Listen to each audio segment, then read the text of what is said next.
Swayam Prabha. Digital India. Educated India.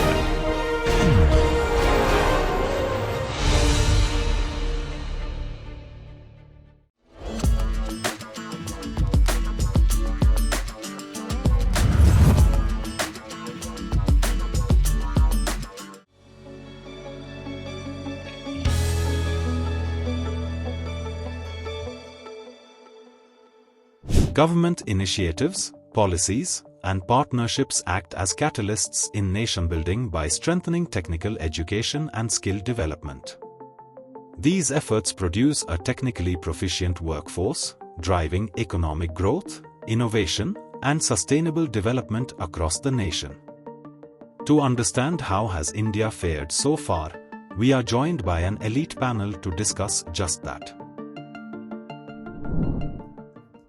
Namaskar.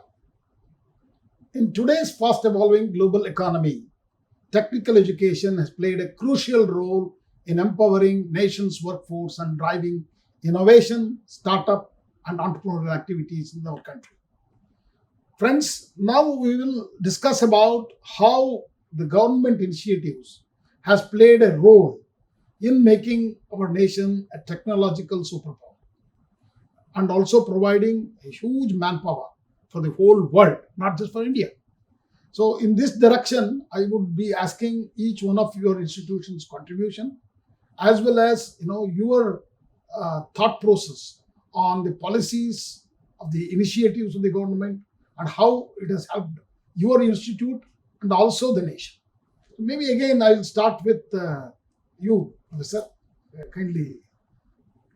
To enhance the research, academic research and innovation ecosystem of our university, the funding support from both the central government and state government, as well as from various funding agencies like University Grants Commission, All India Council for Technical Education, and Department of Science and Technology, they have played a pivotal role.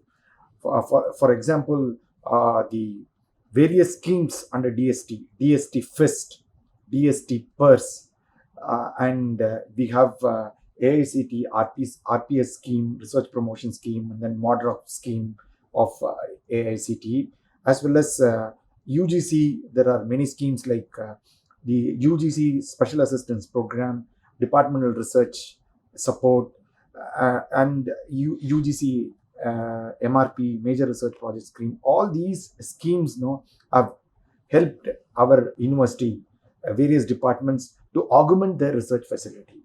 So we were able to establish state-of-the-art facility.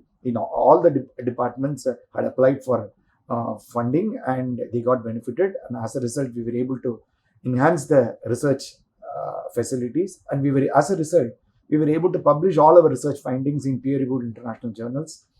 And we were able to file patents. And some of the ideas were converted into products. Technology transfers have taken place. So in a big way, various schemes of both government, both central government and the other agencies like UGCs have helped. Thank you, Professor. And Professor Pant, continuing the question, how and what do you see how these policies, government policies, have helped the IIT systems, particularly because now we are part of one of the leading IITs of the nation. Yeah, thank you for this very important question, because fundraising is very, very important, right, for development of R&D activities in the institute, right? And I thank, right, because several schemes have come now, right, for promoting the science and engineering, right, research in the country. But at the same time, I would also like to stress that, right, we should be self-reliant now, because the era is changing gradually, right? We should find out a way, right, for attracting more and more industries, right, so that the fund can be generated. So fortunately at IIT Roorkee now we have a lot of industrial collaborative research also, besides the government funding. So like we have a lot of, right, now because the UGC, DST, also they have the schemes where the industrial supported projects are being, right, sponsored. So there may be a kind of, right, 25, 75. And gradually this number can be, right, increased. So I think now another important thing is that we have to develop that kind of entrepreneurship skills, right? So startups are coming up. So we have more than 170 startups in our campus, and we have connected ourselves with many industries. So they are ready to give the funds out now under different schemes, and now CSR funds are also available for development of the infrastructure facilities, and alumni connection will also be equally important, because the donations from alumni, right, whether it is in terms of the financial or in terms of right their own knowledge, skill, right, both are very very important, and they are right. Most of the alumni, they already have the well established right their industries, and they can be ready. So now I think for research, if the thoughts are there, if ideas are there, then generation of fund is not a problem. But we need to look at a kind of transformational research, which is now very important. That how the right our PhD students, master student, and even undergrad project should be of industrial relevant project, so that right they should go to the industry, bring the problem, and then develop a kind of right confidence, right, that's very very important. So technology, some TRL level 3, tell them that this is already proof of concept is there, this can be taken to the next level, and then right it can become a business model. So I think we have to make that kind of right collaborations with the industry, and then bring the right the partners from the government agencies. So there are a lot of law ANRF is there, right, principal scientific advisors, so Manthan schemes are there, then a lot of the MNRE, DBT, these funds are already there. And with industrial support, they are easy. And I would also like to mention that we are doing a lot of international collaboration, because that is also need of the hour. That when you talk about the experts from the abroad also, and then bilateral and multilateral collaborations, right? IUSSTF is there, Indo-German Science Technology Forums are there, Indo-French, so Indo-Australia, AISRF. And also government has started a scheme like Vaibhav, right, Bajra. Yes. So these are the bring the talents right from abroad, so that they can spend the time and then share the right exchange of knowledge and technology, so that the technologies can be developed and that can be established within the country. So I think these are the initiatives which we have taken at our institute. Thank you. Professor Guru, you had a vision of growing double the number of students, double the number of research scholars, because you're the young university now among all of us. Okay, so what are the government initiatives? How that is going to help your institutions and also the ecosystem in our Thank you, sir. Before, as I said, after AICT started in 1987. In fact, College of Engineering Pune was fortunate to get a lot of the funding from Yes. AICT, be it initially MODROP for modernization of the laboratories, or research funding like TACTIC or your TechCubes. TechCube funding, 1, 2, and 3. then R&D funding. So TechCube 1, 2, 3 has, as I said, really helped the institutions to grow. From a typical, a government institution to an autonomous institution, showcasing best practices, and that has created a model for the institutions to follow. I take a pride in telling that the institutions in the state actually follow what COEP does. It could be a curriculum, a lab establishment, or even the activities what we conduct. The other institutions, government and private, they try to replicate our model. Specifically in TechCube 1, 2, 3, we have established number of center of excellences. Probably we are the only institution those have been given 2 center of excellences through TechCube. Other institutions were given only 1 center of excellence per institute, and through that we could develop a lot of the state of art laboratories, which help our students to perform better, learn better on a recent equipments, and also enhance their knowledge, so that that eventually help in improved employability. As I said, this NEP, we were the state in which technical education, we took a first step to implement the national education policy in technical education as such. The government of Maharashtra issued a GR where our faculty members from CUEP, they contributed a lot in designing the structure before AICT and UGC could come out for technical institutions. And in that, typically, we have made a social internship compulsory after first year. So we have internship compulsory after every year and made a pathway for the exit. So we have made a pathway that every student, those who wants to exit from the first year, second year, third year, they will get certificate, diploma, and then the vocational degree after completing certain skill-oriented program. And the curriculum for each department, for each course, is already in place. So that has really helped us in showcasing how this NEP will help students to take a break from their regular curriculum, though nobody has opted for that. Yes. But the other universities and the institution, they are they are replicating our model into their curriculum. So this is how the NEP 2020 is really helping our students building their skill set.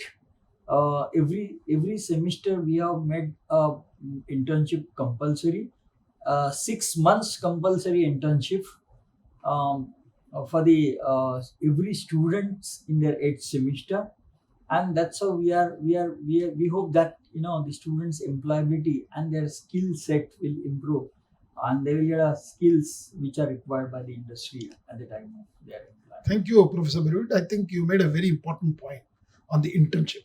Even AICTE has also made a mandatory internship, a semester-long mandatory internship to all the engineering institutions. I think this has really changed the way students, get a hands-on experience. So now I'll come to Professor Murthy.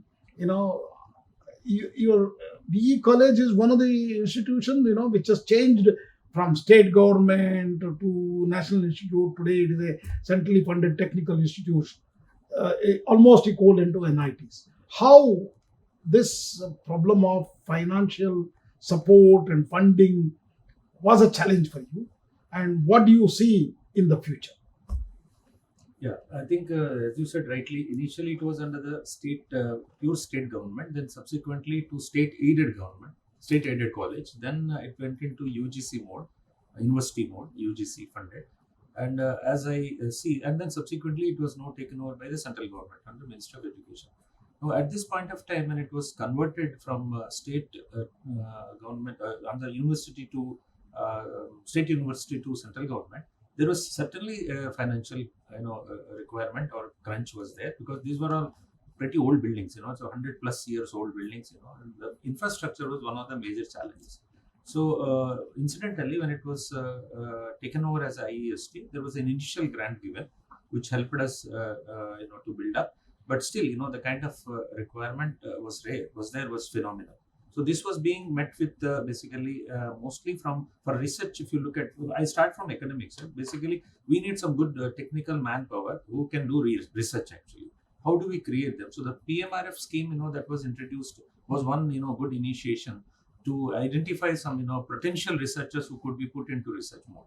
Apart from that, the dual degree programs also, which actually helped to, train them towards PhD. So that was also giving a good amount of research manpower. And once we have that minimum funding, as my professors have said, other professors have said, that the funding came through AICTE guided schemes as well as UGC guided schemes. In fact, the QIP program, if you look at from the student front, PMRF helped. From the faculty front also, many colleges was requiring some kind of hand holding and all teaching. So QIP program was also another one that helped in one part of the time. And after that QAP program, then subsequently, now once the TechIP took over, like 1, 2, 3 phases and all, it really helped in carving out some new specialized master's programs for which special funding was given. I remember in IIT ISM when I was there, we did 2 programs. One was in underground tunneling and underground space technology, wherein some advanced laboratories were required for cavity mapping and all those things. So we created that infrastructure through TechUp only. And similarly, geomatics is another area where we could, unleash another PG program. So these two, apart from regular conventional programs that we offer from, say, mining engineering or something like that. So IEST Shipur also now looking forward to, introducing some novel programs, as I mentioned already, in VLSI technology as well as green energy. And these are some of the areas where we would be looking into. And with regards to the industry funding, as Professor Pant has said, now we are joining hands, particularly the ministry is coming forward to support heavily for jointly sponsored projects like BML, for example. We were trying to design a motor for, for dragline, one of the major machines in mining, for example. So with which, BML and IIT ISM and one more institution together, we were trying to build up. So for some Central Mechanical Engineering Research University and all, laboratory and all. And these were, helping for 75-25, as he mentioned rightly. So the funding was coming from ministry. And another point he mentioned, Professor Pant, was, indigenous resources, basically. So we need to approach industry to solve their, research-oriented problems. We need to identify. Now, Coal India, for example, I talk about mining as an example because being a mining engineer, I was more into it. So we found, Coal India coming forward and funding us to the tune of about, 14 crores recently. One project I'm talking about, where we brought, advanced pedagogy like virtual reality, augmented reality, to bring back, a mining experience into a theater, so that the teaching becomes much more easy and absorbing, and the complex things we can teach, which otherwise we cannot see. In fact, for example, this can be transported or teleported to even bridge engineering or any kind of slope stability related issues and all, where drone technology and all those can be brought in and shown in a VR environment, and even controls also we could add there. So the advanced technology aiding the teaching is a part of it, and then leading to research, and finally, converting into a problem where the industry scale grading also we can do, and scale up we can do. Thank you. I think all of us have actually agreed. I would like to share. Please. Several national facilities we have established at Anna University through various funding support. For example, Government of Tamil Nadu supported Institute of Remote Sensing, and then UGC supported Crystal Growth Center, UGC supported Educational Multimedia Research Center, and DST supported National Hub for Healthcare Instrumentation Development and Private-Public Partnership. AU NLC, Naval Elite Corporation India Limited, Hub for Energy, Environment and Sustainability. This is for which we received 5 crore funding support. And then the National Center for Sustainable Coastal Management, supported by Ministry of Environment, Forest and Climate Change. And very recently, with the Government of Tamil Nadu, we have established an unmanned aerial corporation with Anna University as an academic partner in the area of drones technology. Very nice to know. And also, what I wanted to summarize is basically all of you have actually agreed and accepted that the Ministry of Education has put in a lot of efforts today to bring the technical and professional education to this order in the country. Okay, a lot of funding, whether it is starting from TechUp 1, TechUp 2, TechUp 3, even in AICTE, large number of schemes on the teachers training, the GYAN scheme, Global Initiative Academic Efforts, GYAN scheme, and also Spark program. Many such programs have helped us to come to this stage. And also, if you look at some of the the schemes of the Government of India, for example, Digital India, and then Startup India, Stand Up India, Swachh Bharat. All these also, make in India. That is a very important one. All these have actually triggered a lot of activities. But with this kind of a background of the available funding, the changes in the scenario from a conventional core engineering programs to very emerging areas, India has developed as a force to reckon with in these technological education. But coming back to the question is how well our students are skilled. What are your views on skilling, emphasis on skilling in our technical education? Maybe again we'll start with you, Professor. As you rightly mentioned, what is important is we have to impart both technical skill as well as soft skill, and for that the accreditation played a pivotal role. For example, every college, they have adopted this OBE, this outcome-based education, and what we have followed is this model called the 5D standard. The first D stands for defining outcomes. You have to define outcome, and then only we have to design our curriculum, followed by delivery of instruction. The third D is delivery of instruction, and the Pedagogy. pedagogy, and the fourth one is we have to document the results, and then the fifth one is we have to that is we are improvement. We have to determine improvement. So all these 5 Ds, almost every institutions they have followed. After having defined outcomes only, we have to design curriculum. For example, we have to define the program outcome, and then only we have to design our curriculum, and then the organization of courses, course content. After having defined course outcomes only, we have to define the course content, and as you rightly said, the delivery of instructions. Now, in the curriculum design itself, we have introduced various courses, skill development courses, industry-oriented courses, value-added courses. Several courses have been added, and I would like to mention about this an important scheme, a massive upskilling platform, which was evolved by the government of Tamil Nadu, which is non-Mudalvan scheme. Yes. It's a very important scheme, where we were able to tie up in association with industry partners, the Tamil Nadu Skill Development Corporation, in association with industry partners. We have made one skill development course as a compulsory course in all semesters. So with the help of industry partners, we have identified the skill gap. After a detailed brainstorming session, we have identified skill gap, and then skill development courses have been identified. We have in discussion with the industry partners, we have framed the curriculum, and we have identified industry partners. Through industry partners, we are offering skill development courses which will enhance the industry academia gap. Thank you. So this non-Mudalvan scheme is a very, very important one. Important scheme by government of Tamil Nadu. That's why I think Tamil Nadu today, with higher education, more than 50% gross enrollment ratio, doing exceedingly well. So coming back to this accreditation, what you raised.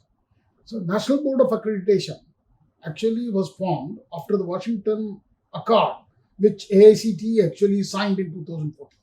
Okay, at that time, we created the National Board of Accreditation here, and today it is accrediting the programs of the engineering programs actually, and it has been now expanded to management and other areas as well.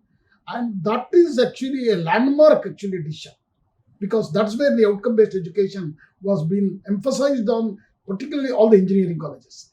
Even we started doing a lot of activity in that, and MBA along with this is the program accreditation, and NAC, that is institute level accreditation. Institute accreditation was also started by UGC actually, and today we have NAC office in Bangalore and MBA in Delhi. And considering all this, IITs were a little bit out of this accreditation. So how do you, Professor Pant, how do you say, how did you manage in the institutions about the quality initiatives, and where do you, now are you ready to come into the accreditation of the national accreditation, where on all every institution will be accredited? I think this is also very pertinent point of discussion, right? When actually IITs were considered an institute of national importance, and that time it was realized that there is no need to accredit, right? Having said that, right, because all institutes are doing exceptionally well, right, and I don't think that a kind of monitoring is required, because output, right, when you talk about their QS ranking, when you talk about their NIRF ranking, already these frameworks are already come, where the points are already coming, right, through different levels. But when I talk about a kind of mentorship, right, when you talk about how we can have the exchange of knowledge, right, or some kind of, right, a guidance when there is these visits are made, I think that is required, right? Coming to this education policy, right, because already so many, right, new things have come, where you can monitor the, right, overall academic progress, and placement and all these things are very, very important nowadays. So skill development has become very, very important, right? And this can happen when we have the schemes like you have already introduced, that kind of minor programs, right? So you have degree in one, but you should look at the other branch also, because that's what the multidisciplinary, interdisciplinary. So what we have started, like tinkering lab, right? And that is adult tinkering lab, which has been, right, again, initiation, very good initiation. and at the same time a kind of student activity center, right, where you just give them that kind of freedom to work, right, use their own hands, work as a team. So we just in the first year only, right, we give them that kind of, where the students should be of different branches, they should join hand, make a team of 4 and then develop a product, right. It is their own thinking with under the guidance of some mentor, and they develop the product, and then we have a kind of, right, where we call the overall industrial day, and many we invite from outside also, and this is a competitive event, and we give the award. So and then we select the right out of that 50 projects, and then we ask them to work further, because where we feel that industries also show interest, and where we feel that there is a right scope, they can move forward, and we provide them the funds also for that up to 50 lakh, right, and support also from some, right, startups. So this starts a kind of connections, right, and already the capacity building program the ministry has started for faculty also, so that, and we are starting several programs for our ITIs, for our industry MSMEs, so that that kind of, right, the gap between industry and academia is being narrowed down, right. They are coming and they are interacting with our students, and our students are going to them. So this is where they are now trying to identify whatever the area now, how AI, right, is connected to the health care, how robots, right, which are being, right, developed within the campus, how drones are being, right, and we are right, we have MOU with defense, we have MOU with army, we have MOU with AIMS Rishikesh and AIMS New Delhi. So this is where we are looking forward, that how this science and technology can be connected with the product development, and we are working with them for this kind of transformational technology development, and students are doing, and that is also enhancing their skill,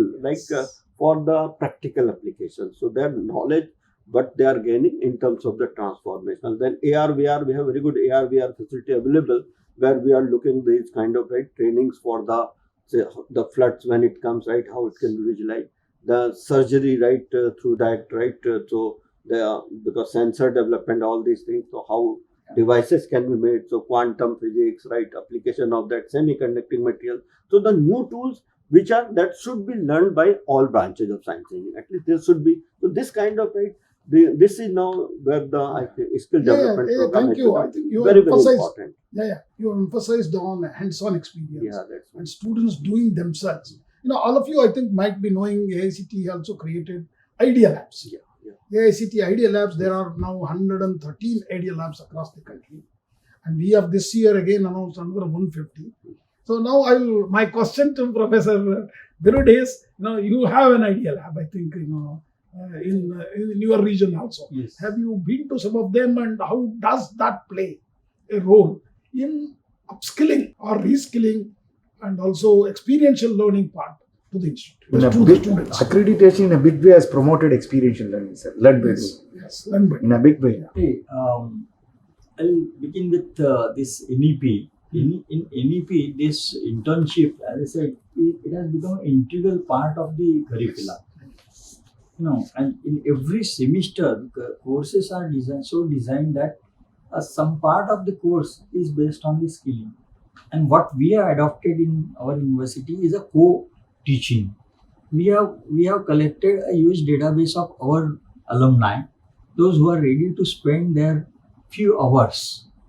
And what we are working is, along with the regular teacher, those alumni, mostly majority of them, they are in US, and they will be, conducting classes online for the students, giving what is happening in industry. I believe that is where, even the institutions, as a teacher, we sometimes fail in telling them what is actually happening in industry.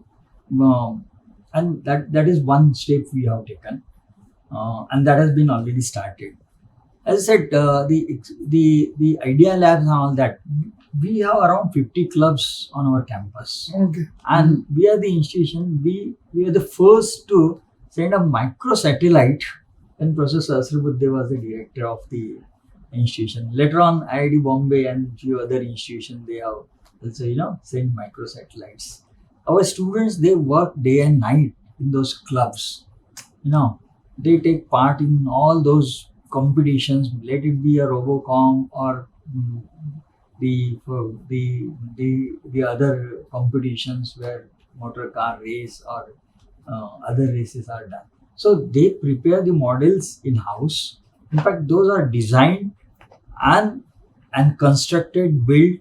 This time, our students, they have designed a car which uses only the battery and a motor, which is not available in India. Other than that, entire design and entire structure is built 3D and printed designed. also. Is 3D printed also in the same So institute. 3D printed in our own laboratory, Very nice. in our own workshop, and recently the Honorable Minister Gadkariji, he was there, and then that car was shown to him. He asked only one question: how many components are there from imported? So it was, he was very much emphasizing on the make in India. Make in So- India. Exactly. So exactly. these are the only two components specifically, because the weight of a car and the reliability of components still it has to be matched. So having said that, these laboratories, Tinkling Lab and your Idea Lab, has helped the students in creating the models, creating the actual working models, and participating in various competitions both at international and national level. No, thank you. I think these hands-on experience and these new labs which have been provided to the students have created a lot of buzz among them, and they are now participating in all the international competitions, as well as even AICT funds them. And similarly, our Smart India Hackathon has become a largest open innovation hackathons Yes. in the world. And with all this, a lot of new ideas are coming. But I would like to ask Professor Murthy on how was our teachers' training is happening. Because in the AICT, we have what is called as ATAL, AICT Teaching and Learning Academy. We are now training large number of teachers and upgrading their skills, because that's very important. See, one is the students are now any smart. They have are born with the technology in their hands when compared to the older generation. So what is the challenge? See, in AICT, we have trained through ATAL large number of teachers, and we have also created a new program QIP. other than the QIP, Yeah. PG, Yes. certification program, the short term, so that they can also get experience in PG certification program in emerging areas, interdisciplinary, so that they can start teaching in other areas. Because today there is a demand for teachers in the emerging areas, because we are not finding good teachers in emerging areas, like whether it is data science, artificial intelligence, or robotics, cyber security, blockchain, and all these areas. The shortage of teachers are imminent, and also even if you find them, they're not very experienced to teach with the the pedagogy what we need to emphasize on. So what is your opinion, Professor Murthy, Sir, and what efforts your institution is doing in this direction of teachers training? Sir, I'll just go to this question a little later. First, I would like to say the impact of NBA, because that is the first question you asked actually. The NBA has actually gave a kind of framework that against which everyone can be brought in one particular kind of format, and we can examine individual strengths and weaknesses and connect with the employer's requirement, and then prepare our students or courses in such a way that That is mobility of engineering. Mobility. So it was well crafted, and even though the IIT system has its own kind of academic audits being done by experts, Exactly. which we basically call it as like it's almost equivalent to NBA. But then the NBA framework that was shared and it was done earlier part of many of the institutions have done that. So that has helped in structuring the things, not only courses, labs also, and the state of artness also. All those things have been done, including the perception, including the course perception outcomes also. I still remember, last IIT Council, I think Professor Pant also was there. We have decided even IITs will come on, this institute accreditation. And not a program accreditation, but institute level, like NAC type of accreditation, which may be now coming as rolled out as a binary accreditation now, accredited or not accredited. Yeah, please continue. So coming to the question that you made, sir, regarding faculty, first thing is as you said, when they join fresh, we need to nurture their innate research kind of skills. So for that, seed grant is one thing that we are normally giving from institutional side. some basic amount, when they join, maybe to the tune of say 10 lakhs or something like that, so that they can continue with their research, that unfinished research or part finished research, so that they start converting into a product, or they get little bit of time before they approach formally to the funding agency. So this is the first thing, seed grant, which is again mostly it's internally generated resource. Basically from that only research support charges we are trying to give.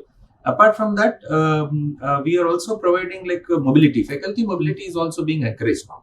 So we want to send faculty across using that CPDA grant. We try to encourage them to use that CPDA grant for this, faculty mobility. That also gets them, a global look also. Apart from other IITs which are doing pretty good in some of the areas.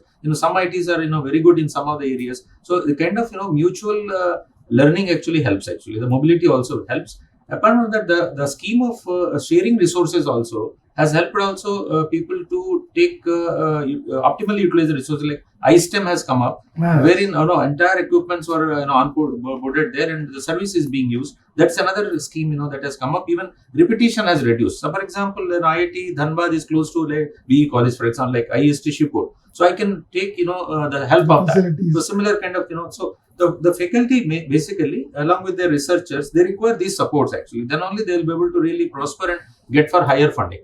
So apart from this, I think sending them across various training programs like CBDA, as you said, where the faculty is a mentor and students are mentors are there, industry mentors are there, faculty groups are there, and student groups are there. A good chain has come up now under CBDA, and that is also helping to grow in the industrial application side, where the faculty are also more oriented towards industry oriented research. So that's how basically I think they get trained, and then it's individual innate quality also, because some teachers are good in pure academics, some are very good fundamental research, some are good in applied research. So probably we may have to recognize that aspect also and try to encourage them towards that. Thank you. Also, just to add there is a Malvi Teachers Training Program which has come down under Faculty Development Program. So these are the very good initiatives I think which have been made. So exchange of faculty we already have. Accreditation, teachers training are all influence the teaching, Yes, sure. research, and overall educational environment of our institution. I think all of us will agree on that. And NAC and NBA, they insist on continuous improvement. That helped us to improve our facility. Continuously, continuously we were able to upgrade our facility. And as a result, the academic research and innovation ecosystem within the institution has become more conducive for both faculty members and students to carry out research in all niche areas. And it helped to impart high quality education. Yeah, definitely. I think all of us have the continuous improvement played a pivotal role. Continuous accreditation, and both institutional accreditation and program accreditation of NBA for engineering institutions have played a major role. I think all of us will agree. Yes. And skilling, I think some of you very clearly said now, very important to impart skilling, and it is already being done in our institutions. So the last and final thought process I would like to ask you on employability. So before I come to that, I would like to tell you that we have tied up with all edutech companies at AICTE called NEET program, National Education Alliance for Technology. We have large number of edutech companies who can offer the courses, and also Swayam become now Swayam Plus for all the companies, international as well as national companies, to offer skill-based course program, certified courses to our engineering graduates, where they can be trained while they are in the college. They get certified so that they go to the job, they are ready to work. I think that kind of skilling clearly demonstrated India is a leader in supplying technical manpower. Today, we can definitely see across the world, all our engineers are working everywhere. They are omnipresent actually. Indian engineering graduates are omnipresent, whether it is IITians or AICTE approved institutions, whether in our own institutions like ISRO, DRDO, BARC, all are working, and they've really contributed to the growth of the nation. So coming back to the question on employability, recently AICTE started AICTE Career Portal as well as a placement portal for students across our institution to help them, which is again a big success because large number of companies have come forward to offer jobs. So looking at that, but you're also hearing a lopsided story on employability, there are no jobs. So how do you see your institutions have successfully able to place your students, and what is the placement scenario at your respective institutions and also neighboring institutions in your state as well as are attached to the institutions like Anna University? In Anna University, we have a center called Center for University Industry Collaboration. And through that center, what we promote is we promote internship, and of course it also facilitates on-campus placement. For not only for the four university departments throughout Tamil Nadu, for all engineering colleges also that are affiliated to Anna University, we support. And if you see the on-campus placement, as far as Anna University is concerned, the 4 campuses is concerned, the placement is about 80% to 80%. Fantastic. Anything I say above 70% is fantastic, because some of them go for post-graduation, some of them even, doesn't tell you where they have gone. Yeah.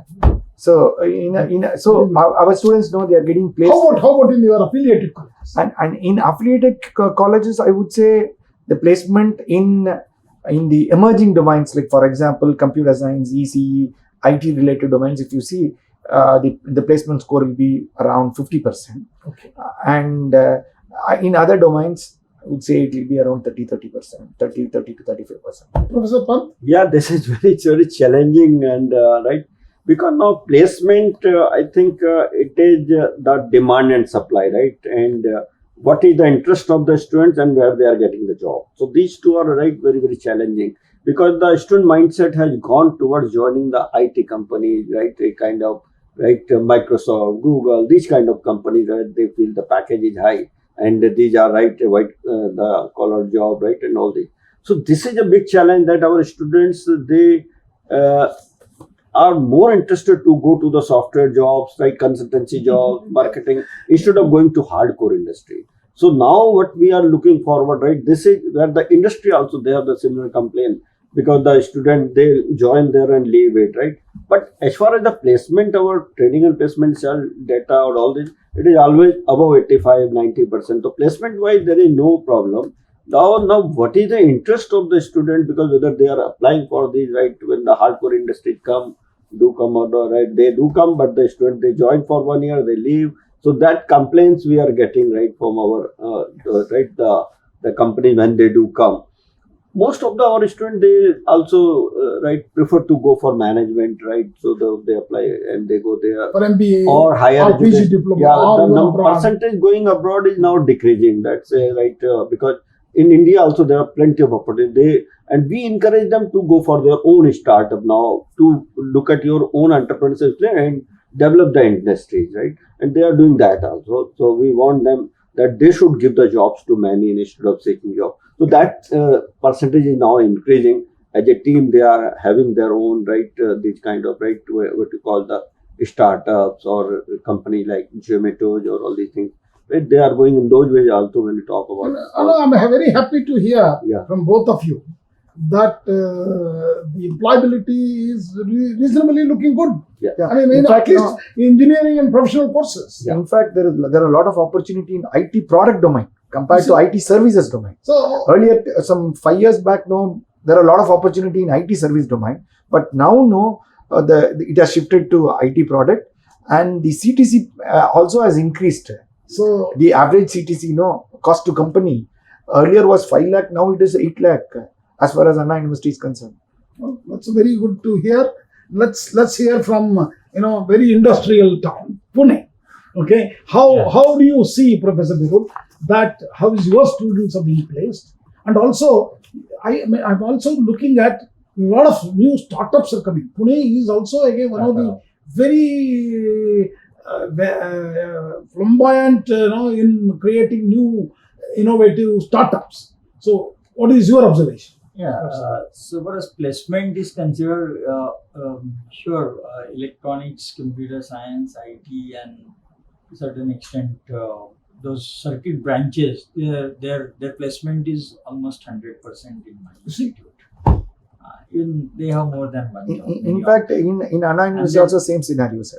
Yeah. Computer science, information technology, it is 100%. Mostly, civil and civil and planning. In mechanical, it is above 60-70% around. But civil and planning, particularly in my university, is around 50%, and so average is 80-85%. Civil and planning, basically, majority of those students, they prepare for civil services in the civil department, planning and civil engineers, and that's how. And the scenario around in the nearby colleges is more or less same for core engineering courses. The placement is really a concern, but circuit branches, the placement is good. And those left out, as sir said, majority of them now, the students are very choosy. One thing is they want package. Okay, that is one. And then if that package is not through the placement office, then they go for external off-campus placement, where the startups are giving them a very good salary. Yes. Even as compared to the established companies, the startups are giving them. And many students, they want to start their own startups, so they are not registering for the placement activities, and that really adds into this number which is left out, that non-placed. This is a very positive news. Friends, I think all of us have agreed that there are jobs available. Placements are there. Yes. The jobs are there. For a talented, skilled engineering or a management graduate, there are enough jobs. There are enough. I think this is a good positive news.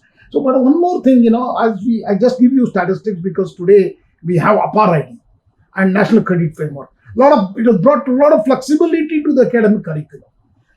And today we have registered 30.5 crore children on the APAR ID. Okay, and which will actually, now digital delivery of degree certificates, to their mailbox, and then transparency about degrees, and all that is happening. At the same time, I would like to also pose a question. Today, India is having one of the largest higher education ecosystem with 4.3 crore children in higher education. If you look at the number, 80% of them are undergraduate, either 3-year degree or 4-year degree. So, how is the postgraduate education is shaping up? I would like to pose this question to Professor Murthy.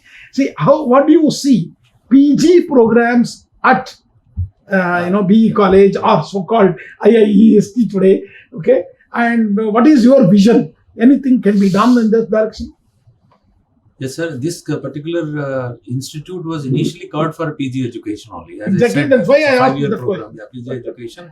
But what happened was initially dual degree programs attracted attention, but subsequently the pay packages being more or less similar with the 4-year program, slowly the dual degree programs receded in their approach. Actually, the students taking this dual degree were also that reducing. is one reason. Maybe another reason is you are also admitting directly to PhD. Yes, today. That is also there. Direct with certain GPA, we are trying to admit them. So with regards to PG, yes, if you look at those people who are really interested to do research, probably they would be really doing it, and then they will be making their headway without any problem. But there are people who join as a stopgap. So many times what happens is most of the people who particularly wanted a government job, now they are through GATE examination. For example, you might have seen this. So they come here for masters and enroll in another GATE. So initially if they get cleared GATE, that's fine. But then normally they're using this MTech to clear the GATE so that they get enough time and education also. So they're getting highly educated by a good institute. They join a good institute. Initially, if they are not in a good institute, they join a higher-end institute. So we have people joining for masters primarily for their job, and a few of them only really interested to go for higher-end research. So that is one reason why people are departing in between. That is it's always true. Yeah. See, employability is the key for higher education. Yeah. See, employability, many of them come not for just the passion of research. And there are some students who really do want to do something. They will create their own companies. They become today unicorns, and there are many unicorns are going to making also today in India. So I think So really the one discussion. Point I want to say is these PG programs are very essential, particularly when we are looking at high-end research. We need to nurture them, and we need to have some kind of incentives for these PG programs also. In terms of one thing is like the regular GATE scholarship kind of people are going down. Where non-GATE are also interested. For example, That's a those good point you made, Yeah. because AICTE distributes Yeah. the postgraduate scholarship across the nation, except IITs. Yes. So I think So we can non-GATE- consider Yeah. maybe. Can we give some kind of like 50% of the fellowship? to Yeah, them? yeah, this is a To- good to- suggestion. I If think. you allow me, I'll just add one. Yeah, kindly, please. Because when PG programs are considered, we have 29 PG courses. All civil engineering MTech programs are full. Yes. Similar is the case in our case also. Whereas computer science and in the programs where the undergraduate employment is very good, their postgraduate programs are not being filled. So the reason being, as he said, there are two ways. The students, they want to join in civil engineering and other engineering a PG program for taking up their another examinations or preparing for another examinations, and there are no. I mean, there are job scarcity, or they are not liking those jobs, maybe because of packages or so, and that's how you need to find out some solution for attracting. Yeah, I students think. and postgraduates. Thank you Sir, very much. The government of Tamil Nadu is also offering assistance for pursuing a PG program, sir. Very nice to hear. So 6,000 per month, they are offering as a scholarship to PG For the students. non-GATE students. For non-GATE students. Oh, very good. So anyway, So good for, to know. for 300 I students, think there are some 600 challenges. students they are offering. As you Especially rightly for- said, in postgraduate education, in engineering and management, I think we will deliberate that and see what AICTE also can come up with plans. I think we are almost at the end of the recording. So I would like to once again thank all of you for giving your very insightful thoughts and also the view about the technical and management education in the nation. So thank you very much. Thank you for all Thank you. for all Thank of you, you sir, to come to for- AICTE. Namaskar. Thank you for Namaskar. allowing us to share. Yeah, our it's a pleasure. views. Pleasure to Thank you. have all of you.